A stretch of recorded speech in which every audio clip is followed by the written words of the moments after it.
Hello guys! Hello Taurus! Welcome dito sa aking channel. Kapalaran na 888. Welcome guys. Alamin natin po ng messages, vibration, gabay energy para sa lahat. Okay, general reading. So alamin natin Taurus kung anong messages. Tingnan natin.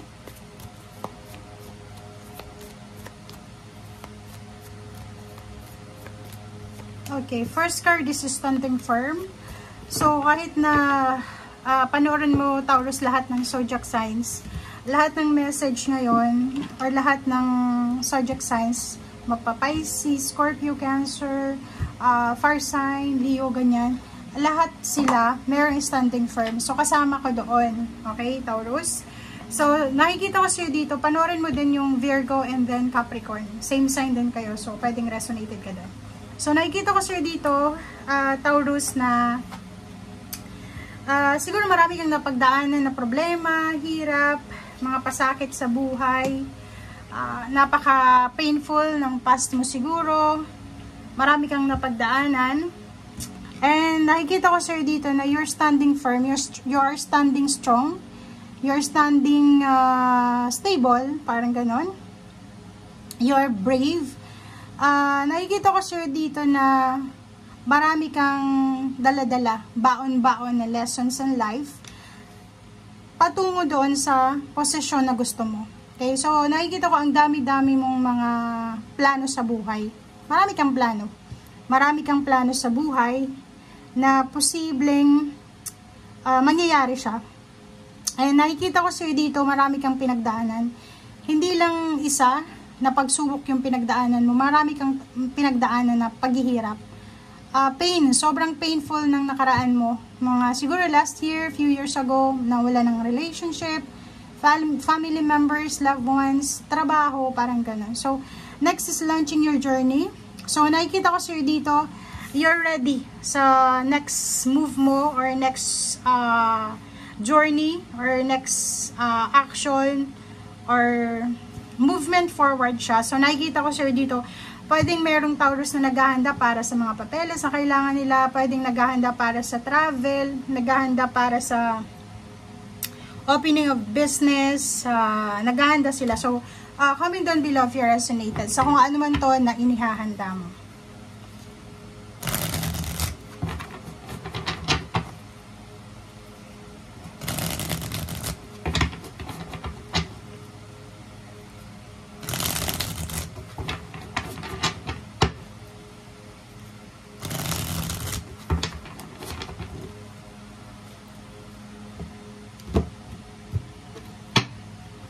Okay, tube wheels, it's all about money. So nakikita ko sir dito Taurus na bibigyan ka ng pagkakataon ng universe, ng ating Panginoon, ng iyong spiritual helpers and guides, angels, archangels, na may balance yung management mo ng money, ng pera. So ang ibig sabihin yan, maraming oportunidad, diba? Mga possibilities, opportunities na ibibigay sa'yo second chances, third chances. So, bibigyan ka nila ng pagkakataon para mabalanse yung finances mo.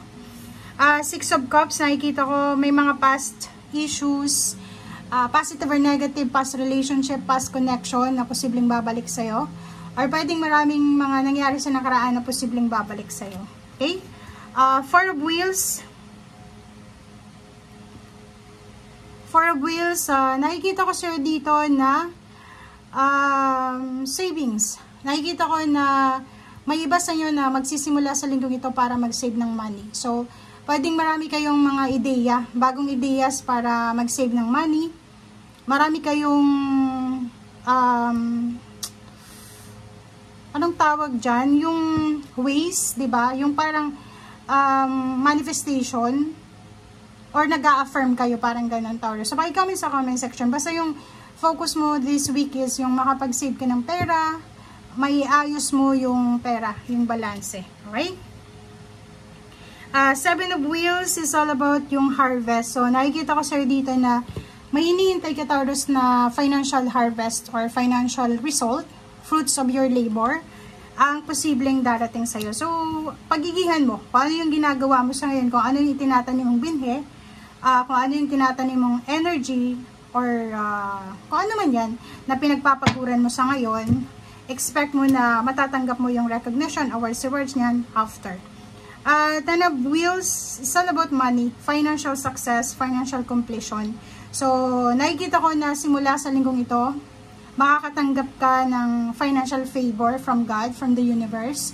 It's a miracle. So, nakikita ko sir dito na siguro naging mabuti kang tao sa past life mo. So, nakikita ko na bibigyan ka ng chance ng Panginoon para may recover yung mga nawala sa'yo.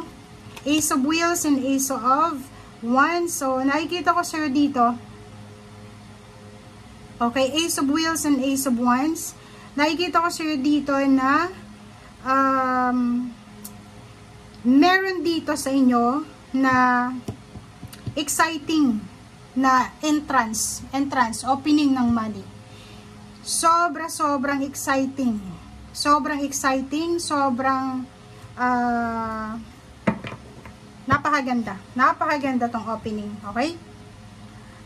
Yung Ace of Wands na to is sobrang exciting, sobrang confident ka dito.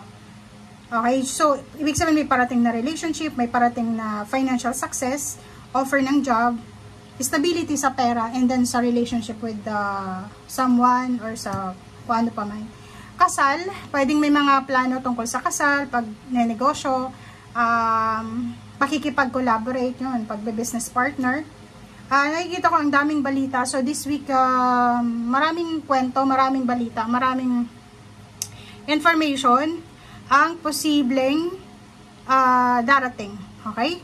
So, kung makikita mo dito, yung 8 of Wands na to is para siyang unexpected. Pero yung iba, may mga pagkakataon na expected na nila to eh. Like yung iba, di ba, yung halimbawa, sobra-sobra kang nag-overtime, simula January 1, syempre, expected mo na at the end of the month, malaki yung kikitain mo. Parang ganon. So, halimbawa, naging mabuti kang anak, syempre, pupurihin ka ng magulang mo. Naging mabuti kang empleyado, syempre, makakatanggap ka ng recognition from your company or from your boss or sa community. So, nakikita ko sir dito na maraming unexpected and expected happenings dito na mangyayari sa buhay mo. So, brace yourself, ihanda mo yung sarili mo, okay? And nakikita ko sir dito na maganda yung naghihintay sa'yo. It's financial, relationship, and then overall stability and balance ito. Kung ano yung ginagawa mo sa ngayon, kung nagtatanim ka pa lang ng binhi, nag-aaral ka pa lang, nagtitraining, nagsiseminar, pagbutihin mo kasi may naghihintay sa'yo na napakaganda na success. Okay? Thank you guys. Bye!